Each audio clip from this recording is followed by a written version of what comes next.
When a man hurts you, confuse him. Like this, I am Bonang Matheba. The night he broke me began on a Friday that felt like every other perfect Johannesburg evening. The kind where the air smells of jacaranda blossoms and possibility. I was in my Santon apartment, the one with floor-to-ceiling windows that catch the city lights like scattered diamonds, wearing the champagne silk slip dress I'd bought in Paris because it reminded me of sunrise over the Seine. A half-empty glass of Pinot Grigio sat on the marble kitchen island, condensation pooling like tiny tears. My phone buzzed with group chat plans for a rooftop brunch the next day, laughter emojis and voice notes about who was bringing the bottomless mimosas. I smiled at the screen, thinking how lucky I was, great friends, a career on fire, and a man who swore I was his forever. Then the unknown number flashed at 11:47 p.m. The preview thumbnail showed my him lips locked with a stranger in the VIP section of the same club where he'd spun me under strobe lights just 14 nights earlier. My stomach didn't flip, it caved in. I called. He answered on the third ring, laughter spilling through the speaker like cheap champagne. "Bonang, baby. It's not what you think," he said, but the bass line thumping behind him was our song, and I heard her giggle, high and careless. I hung up. The phone flew from my hand and shattered against the ivory wall, glass glittering across the hardwood like fallen stars. The first sob tore out of me so violently my knees buckled. I sank to the floor, silk pooling around me, and cried until my ribs ached and my throat tasted of salt and betrayal. Every memory flashed in high definition. His fingers tracing my collarbone at 3 a.m. Whispering, "You're my queen." The way he'd kiss my forehead after long shoots and say, "Nobody else gets me like you do." The promise ring he'd slid onto my finger under Table Mountain. Swearing eternity while the ocean roared approval. Lies, all of it. I crawled to the balcony, barefoot on cold tile, wind whipping my braids into my face. I screamed into the night until my voice cracked, until neighbors' lights flicked on, until the city itself seemed to hold its breath. Back inside, I opened Instagram, thumbs trembling over the story button. I wanted to post the photo, tag him, let the world see the cheat. I wanted every follower to know the king was a fraud. I drafted captions dripping venom. When he says forever but means for now. Trust broken, lessons learned. I even screenshotted our old texts, heart emojis, inside jokes, plans for a Cape Town wedding, and hovered over share. My fingers shook. Something stopped me. A whisper beneath the rage, soft but stubborn. "Not like this, Bonang. Not for him." I closed the app. I curled on the couch, mascara carving rivers down my cheeks, and cried until there was nothing left but dry heaves and the hum of the refrigerator. Heartbreak wasn't poetic, it was physical. A vice around my lungs, a weight on my arms, a fog that made the ceiling spin. I thought I'd never breathe right again. I thought he'd won. But as the first lavender streak of dawn crept through the blinds, I dragged myself to the bathroom mirror. The woman staring back had swollen eyes, smudged liner, lips bitten raw, but the fire in her pupils hadn't died. I pressed my palms to the cool glass and made a vow. This ends tonight, but not the way he expects. I will not hand him my crown. That was the night I shattered into 1,000 pieces. Yes, but it was also the night I decided those pieces would reassemble into a fortress he could never breach again. Sisters, let me take you inside his head, because I lived there rent-free for years and I know exactly what he scripted for my breakdown. He pictured the meltdown in Technicolor, me speed dialing at 2 a.m., voice cracking through tears, demanding, "How could you do this to us?" He rehearsed his deflections. "It was one mistake, baby. I was drunk," while I flooded his inbox with paragraphs of pain, each one a love letter to my own destruction.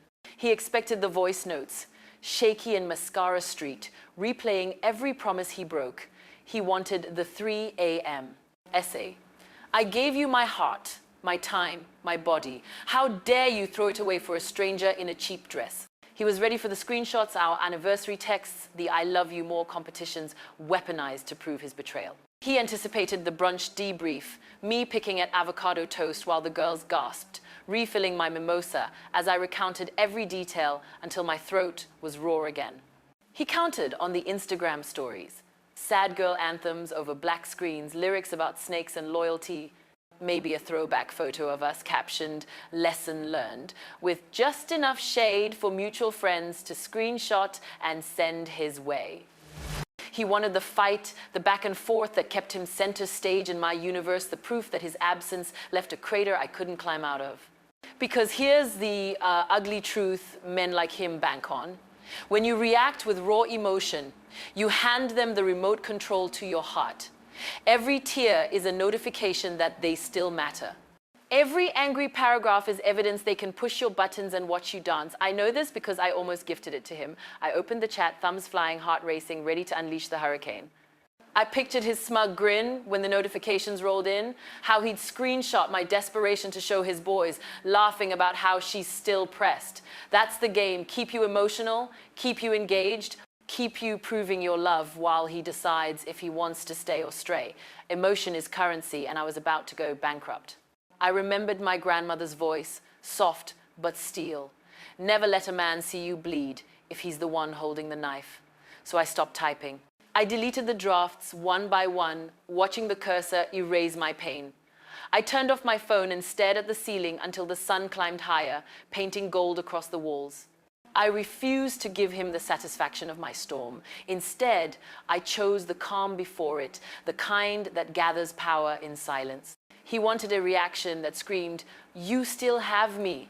I decided to give him the one thing he never prepared for, nothing at all. And in that nothing, I found the first spark of my power, flickering but fierce, ready to become a wildfire he couldn't extinguish. Saturday morning arrived like a hangover I didn't earn. My phone lay on the nightstand, a battlefield of missed calls and texts that escalated like a bad soap opera. First the casual, "Hey, you up?" At 6:03 a.m., then the fake concern, "Bonang, talk to me," by 8:15. Then the deflection, "You're overreacting. It was just one night," at 9:42. Each buzz felt like a hook in my skin, tugging me back into the chaos. I sat on the edge of my unmade bed, still in yesterday's silk slip, hair a wild halo, and felt the pull, the urge to answer, to demand answers, to make him feel even a fraction of my pain. My fingers hovered over the keyboard, ready to type the essay that would finally make him understand. But then I saw my reflection in the dark screen. Puffy eyes, smudge liner, a woman on the verge of begging for scraps of respect. And I asked myself, is this who I am now? The girl who chases closure from a man who never valued openness? The answer came like a slap. Hell no. I took a breath so deep it hurt, then typed the shortest message of my life. "Thank you for the clarity. Take care." I hit send before the fear could stop me, then blocked his number, deleted the thread, and powered off the phone. The silence that followed wasn't empty. It was electric, charged with possibility. I walked to the kitchen, brewed coffee with hands that finally stopped shaking, and opened the balcony doors to let the city sounds rush in horns, laughter, life moving forward without permission. I didn't cry. I didn't check if he replied. I put on my favorite playlist, Scissor's 20-something, bleeding into Beyoncé's "Sorry," a little amapiano to remind me of home, and danced alone in my underwear, hips swaying like I was reclaiming every inch of space he'd tried to shrink. My bare feet slapped the cool tile, sweat beating between my shoulder blades, and for the first time since the photo, I smiled, small but real. That afternoon, I called my best friend Zandi and said only, "I'm good. Brunch tomorrow? I'm trying the new spot in Melville." No details, no tears, just the steady tone of a woman who'd already stepped into tomorrow. Silence wasn't surrender, it was strategy. It was the first brick in the wall I built between his chaos and my peace. I spent the rest of the day cleaning, scrubbing counters, folding laundry, lighting Palo Santo until the apartment smelled like new beginnings. I journaled for the first time in months, pen, flying across pages, day one without him. I am enough. I took a long shower, letting the water wash away the night, then slipped into fresh linens and slept without dreams. And as I sipped that coffee the next morning, watching Joburg sparkle under the midday sun, I knew he was somewhere staring at his phone, waiting for the explosion that never came. In that moment, I chose silence, not because I had nothing to say, but because my absence would speak louder than any words ever could, and it was the first note in the symphony of my comeback. The week after I hit send on that final text unfolded like a slow motion exhale, each day a new test of the silence I'd chosen. Sunday morning I woke before the alarm, sunlight slicing through the blinds in sharp gold bars across my duvet. The apartment felt bigger without his cologne lingering in the air, quieter without the echo of his laughter from the living room where we used to binge Netflix until dawn. I made coffee the way he hated 2 sugars, splash of oat milk, and sipped it on the balcony while Johannesburg stirred below. Taxis honking, street vendors calling, life refusing to pause for my heartbreak. My phone stayed off until noon. When I powered it on, the flood came 6 missed calls from mutual friends, 3 from his sister, 1 unknown number that had to be him on a burner. I didn't listen to the voicemails. Instead, I opened my playlist and let Jill Scott remind me that a woman is the full circle. I danced in the kitchen, eggs sizzling in the pan, hips moving like nobody was watching because nobody was. Monday, I went back to work. The radio studio smelled of fresh coffee and hairspray. My co-host Thabo raised an eyebrow at my puffy eyes, but I just smiled and said, "New skincare, still testing." On air, I laughed at the right cues, played the hits, read the sponsor tags with the same velvet voice that had landed me the gig. Listeners texted in, "Queen Bee sounds extra happy today." I read one aloud and felt the lie settle into truth. After the show, I walked to the market in Rosebank, bought mangoes so ripe they bruised my palm, and ate one on a bench while watching kids chase pigeons. The sweetness burst on my tongue, and for 30 seconds I forgot his name. Tuesday night, the loneliness hit like a subway train. I sat on the couch in his old Howard University hoodie, oversized, soft, still carrying the ghost of his scent, and the tears came without warning. Not the dramatic sobs from Friday, but quiet rivers that soaked the sleeves. I let them fall. I didn't call anyone. I opened my journal instead and wrote until the pen cramped. Day 3. I missed the idea of him more than the reality. The reality lied. Wednesday, I met Zandi for lunch at the new vegan spot in Bonang. She ordered the Buddha bowl. I got the jackfruit tacos. She waited for the story, but I talked about everything else. My upcoming campaign with Lux, the podcast idea I'd been nursing, the ballet class I was thinking of trying. When she finally asked, "So, him?" I shrugged and said, "Ancient history," and meant it more than I expected. Thursday, I cleaned out my closet. His t-shirts went into a black bag for charity. The promise ring sat in a velvet box I slid to the back of the drawer. I tried on dresses I hadn't worn since we started dating red, backless, bold, and took selfies just for me. Friday, I cooked for 1, seared salmon, asparagus, a glass of Chenin Blanc. I ate at the dining table instead of in front of the TV, candle flickering, Nina Simone crooning about feeling good. Saturday, I slept until 10, then walked to the neighborhoods market, bought flowers for myself, peonies, the color of sunrise, and arranged them in the vase he'd once filled with grocery store roses. That night, I hosted the girls, Zandi, Lorato, and Thandi. We drank rosé on the balcony, laughed about bad dates and worse exes. And when someone asked if I was okay, I said, "Better than okay, I'm becoming." The week wasn't linear. Some hours I floated, others I sang. But every morning I woke up in my bed, in my space, breathing my air, and that was a victory. By Sunday, I realized the silence wasn't a void, it was a canvas, and I was already painting the first strokes of a life that didn't need his signature to be masterpiece. Monday of week 2, I stood outside Virgin Active in Santon at 6:03 a.m.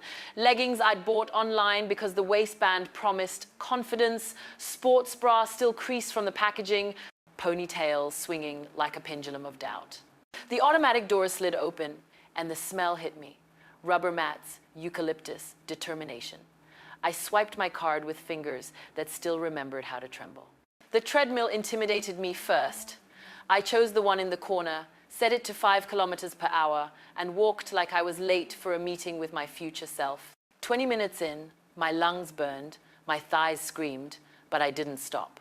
I watched women in the mirrors, some lifting weights that could crush egos, others flowing through yoga like water, and felt a spark of kinship. This wasn't about fitting into the dress he loved. This was about filling the space he left with muscle and grit. Wednesday, I tried a spin class. The instructor, a tiny woman named Keigomotso, with a voice like a drill sergeant and a smile like sunshine, yelled, "Pain is just weakness, leaving the body." And I pedaled until tears mixed with sweat. I wasn't crying for him. I was crying for the version of me who thought love meant shrinking. Friday, I met a trainer, Thulani, built like a statue and gentle as sunrise. He assessed my form, corrected my squat, told me, "Your body is a story, write a strong one." I deadlifted 20 kilos that day and felt the bar tremble in my grip like it was surprised I showed up.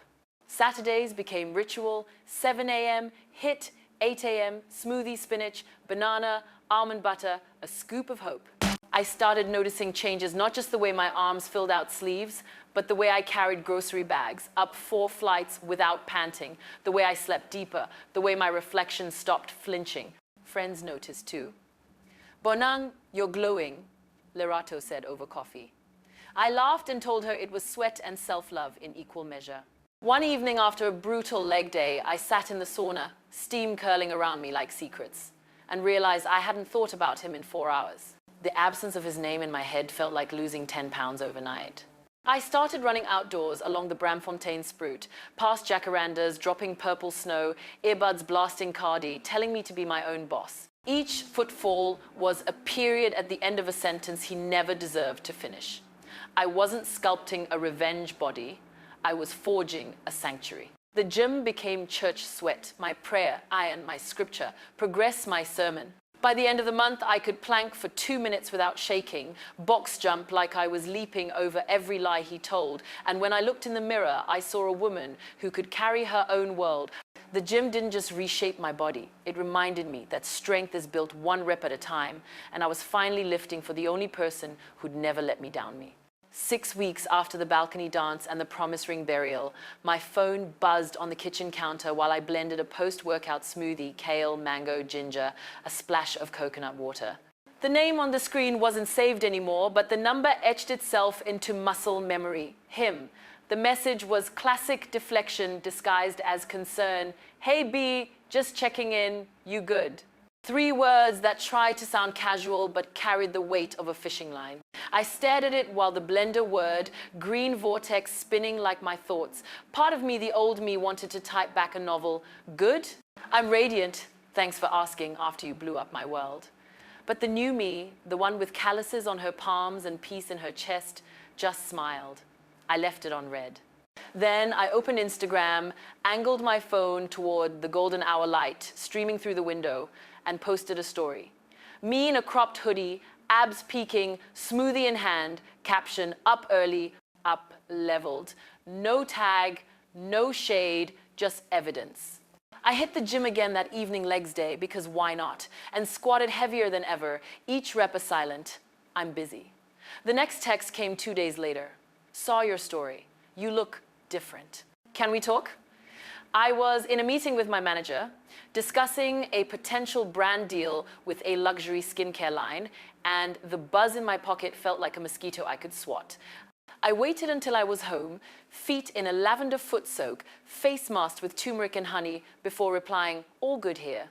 Take care." Short, sweet, final. I blocked the number again, this time for good. Mutual friends started relaying reconnaissance. He asked if you're seeing someone. He said you seem cold. He watched all your stories within minutes. I laughed over wine with Zandy and said, "Cold? Baby, I'm glacier chic." I posted a reel of me nailing a boxing combo jab, cross, hook, pivot set to Megan Thee Stallion, caption, "Protecting my peace like." The views skyrocketed. The DMs flooded with fire emojis from women I'd never met. One wrote, "This is how you do it." I screenshotted it for my vision board. He tried one last time, a voice note delivered through a friend's phone, his voice thicker than I remembered, laced with something that might have been regret. "Bonang, I messed up. I just want 5 minutes." I listened once, deleted it, and went to ballet class where I stretched into an arabesque that made my hamstrings sing. The instructor said, "Lengthen through your fingertips, reach for what's next." I did. His fishing line kept casting, but I'd already swam to deeper waters. The checking in texts weren't about me. They were about him realizing the hook was gone and the ocean was mine. And as I walked home under a crescent moon, earbuds silent for once so I could hear my own footsteps, I understood that the sweetest reply is the life you build so brightly. He has to squint to see it. The morning after I ignored his voice note, I stood in front of my walk-in closet like it was a battlefield I was ready to conquer. Sunlight poured through the skylight, dust motes dancing over racks of clothes that told the story of who I used to be. Bodycon dresses bought to make him stare. Heels chosen because he said my legs looked endless. Lingerie still in tissue paper from anniversaries that never came. I pulled a garbage bag from under the sink and started the purge. Anything that whispered his name went in. Gone the oversized college hoodie, gone the sundress from our first vacation in Mauritius, gone the leather jacket he left behind like a breadcrumb. I didn't cry, I felt lighter with every hanger that clinked empty. Then came the fun part. I called my stylist Naledi and said, "Bring the truck, we're rebuilding." She arrived with garment racks on wheels, coffee in hand, eyes sparkling like she'd been waiting for this moment. We spread looks across my bed like a mood board. Emerald silk blazer with nothing underneath but confidence, high-waisted trousers that cinched my new gym waist, sneakers so white they glowed. I tried on a mustard yellow two-piece that made my skin look like melted caramel and twirled in the mirror until I laughed out loud. "This," I said, "is post-Tim Bonang. We hit Santon City like a mission."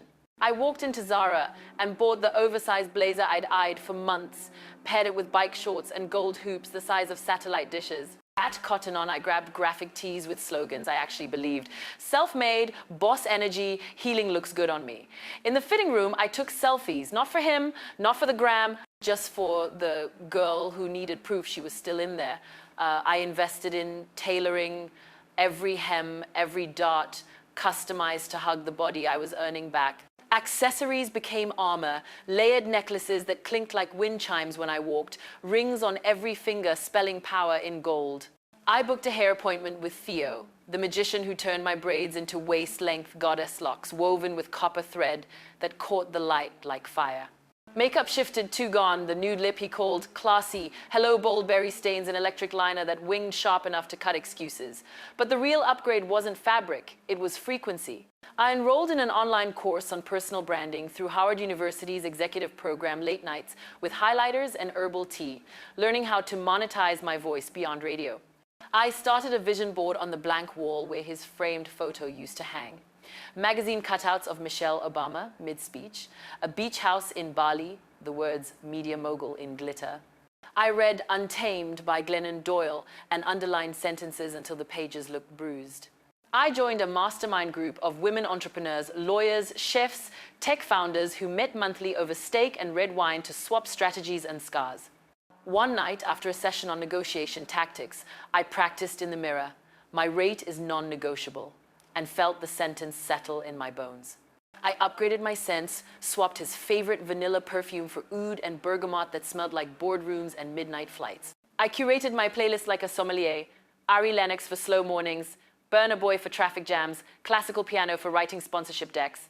Every choice was a brick in the palace I was building, and the blueprint had my name in bold. By the end of that month, when I walked into a room, conversation dipped, not because I demanded it, but because the energy had shifted. I wasn't trying to be seen, I was impossible to miss. The style was the symptom, the soul work was the cure. And as I slipped into a backless emerald gown for a gala, the mirror reflected a woman who dressed for the throne she'd already claimed. 2 months deep into my renaissance, the reconnaissance turned into reconnaissance missions. It started with Zandi forwarding a screenshot, him in her DMs asking, "Is Bonang dating anyone? She seems different." Zandi replied with a single peach emoji and blocked him. Then Lerato called after spin class, breathless. "Girl, he was at the gym, same time as you." Coincidence? I laughed so hard I dropped a dumbbell. I knew the game he was orbiting, trying to map the new constellation I'd become. The panic peaked at the Lux campaign launch. I'd been teasing on socials for weeks. I walked the red carpet in custom Atelier Versace, slit to the hip, locks swept into a high ponytail that brushed my waist when I turned. Cameras flashed like lightning, microphones thrusted forward. "Bonang, you look incredible. Who's the lucky guy?" a reporter asked. I smiled slow and sweet. The lucky guy is my future. Inside the venue, champagne flowed, influencers posed, and there he was leaning against the bar in a suit that suddenly looked rented, eyes tracking me like a satellite losing signal. Our eyes met across the room. His widened mind stayed steady. He started toward me, weaving through sequins and small talk. I turned to my publicist and said, "If he gets within 5 feet, redirect." She nodded like a bodyguard. He made it to 3 feet before security blessed them intercepted with a polite, "Sir, VIP only beyond this point." I didn't flinch. I air-kissed a designer, laughed at a producer's joke, let a photographer pull me into a group shot with women who'd built empires before 30. Later, on the rooftop terrace, city lights sprawling below like spilled glitter, my phone buzzed in my clutch. "Unknown number, you win. Can we talk?" "I see you now." I sipped my martini, olive speared like his ego, and typed back, "Scene. Take care." Deleted the thread, dropped the phone back in silk. The next day, mutual friends became carrier pigeons. "He's spiraling. Says he can't sleep. Keeps replaying your stories on loop." He asked if the gown was for someone new. He showed up at your favorite coffee spot, hoping to bump into you. I brewed my own coffee that morning, Ethiopian beans, French press, no witnesses, and posted a story of the steam curling like incense, caption, "Saturdays are for self." The panic wasn't loud. It was in the details. His likes disappeared from old photos, then reappeared. His Spotify playlist went from trap bangers to sad boy R&B. A friend sent a voice note of him at Bry, slurring, "I let go of a diamond for cubic zirconia." I played it once, deleted it, and went to hot yoga where the heat melted every remnant of his name from my skin. The ultimate confirmation came uninvited. A handwritten letter slid under my apartment door, envelope thick with his cologne. I read it on the balcony, apologies stacked like Jenga, promises taller than Table Mountain, a plane ticket to Durban for us to reconnect. I folded it into a paper airplane and launched it into the night.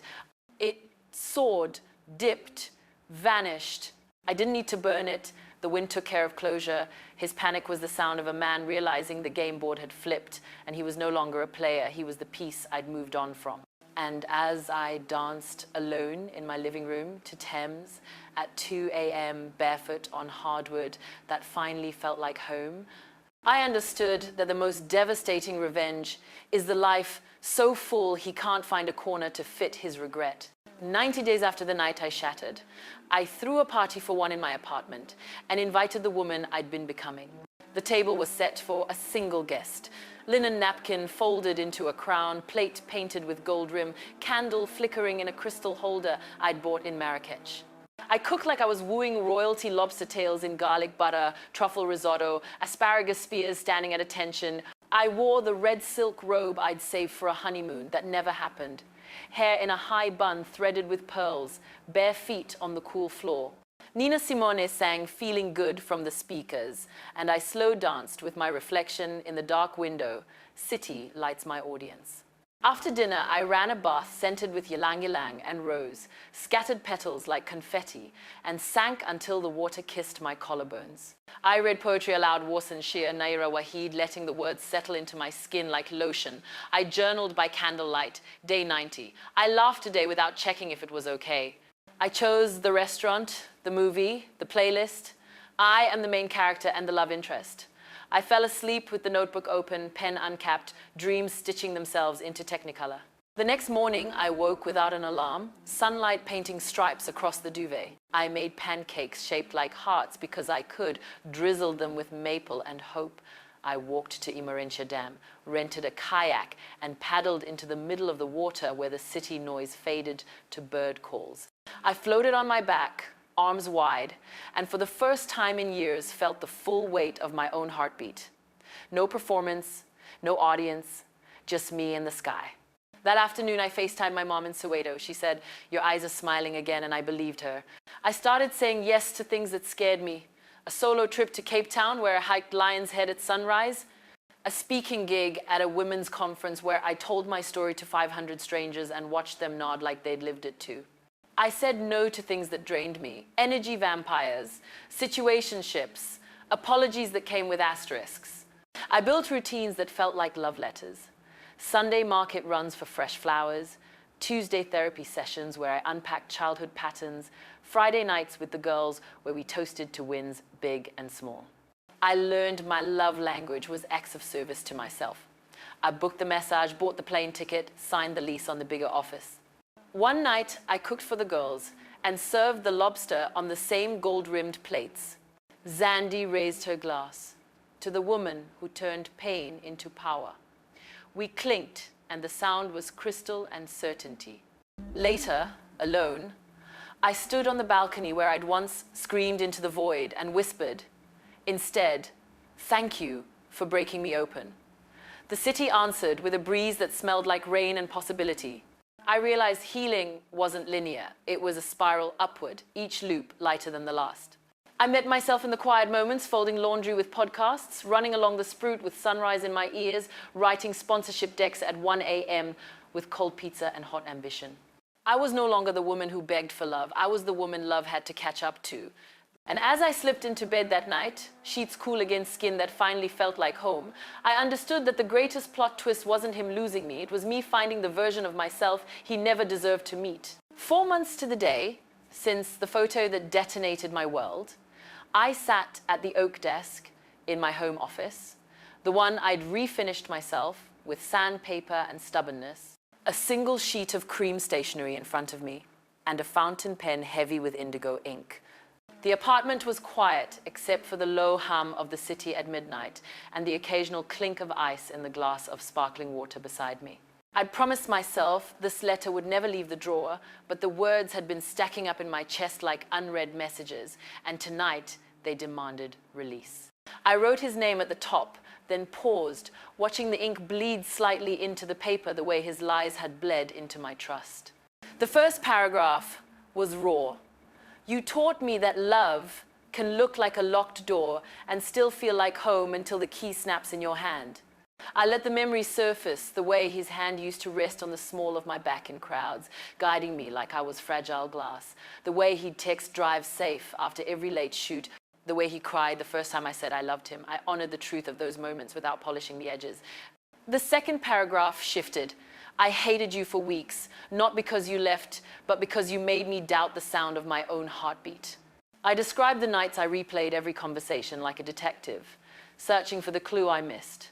The mornings I woke reaching for a body that was never coming back.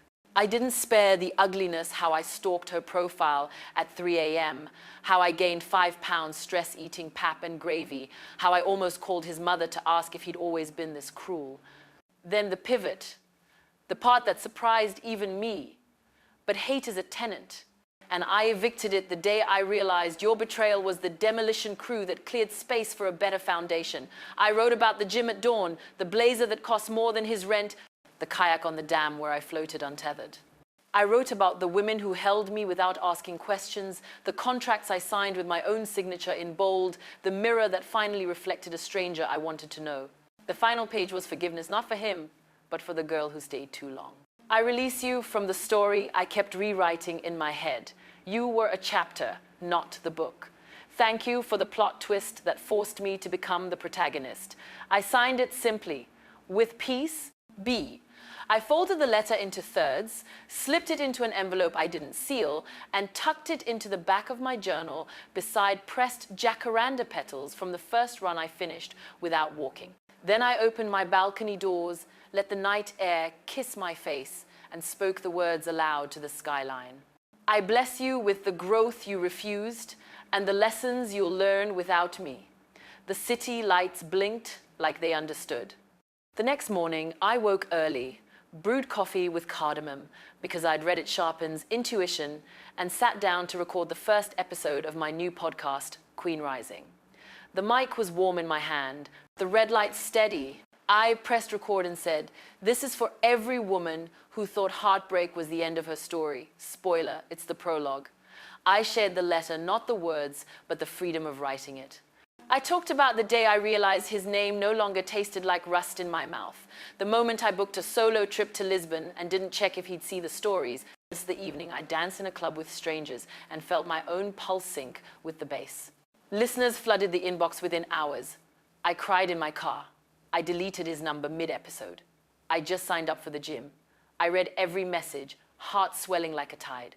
That afternoon, I walked to the post office, not to mail the letter, but to buy a stamp I'd never use, a tiny ritual to mark the burial. On the way back, I stopped at the florist and bought a single sunflower, stem thick as hope. I placed it in the vase on my desk, petals opening like applause. That night, I hosted a live Q&A on Instagram. Silk robe cinched, locks loose, ring light casting a halo. 10,000 women tuned in. Someone asked, how do you know when you're fully healed? I thought of the letter, the kayak, the blazer, the podcast, the sunflower. I answered, when his absence feels like extra closet space instead of a missing limb. The chat exploded with heart emojis. Another asked, what if he comes back? I smiled slow, let him. The door is open, but the threshold is mine to guard. I ended the live with a toast sparkling cider in a champagne flute and promised weekly episodes, guest interviews, downloadable journals. The analytics showed shares in the thousands, saves in the tens of thousands. Women tagged friends. You need this. She's speaking to my soul. I fell asleep to the sound of notifications pinging like distant fireworks. The letter stayed in the journal, ink fading with time, but the lesson sharpened daily. Closure isn't a destination. It's a decision you renew every morning you choose yourself. And as the sunflower turned its face to the window, chasing light it didn't need permission to follow, I understood that the most powerful confusion isn't silence or distance. It's the radiant certainty of a woman who no longer needs the villain to validate her victory. If this journey stirred something in you, hit subscribe, drop a comment with your own plot twist, like to keep the algorithm kind, and share with the sister who needs to remember her crown is non-negotiable. New episodes drop every Thursday. Don't miss the next chapter of Us Rising.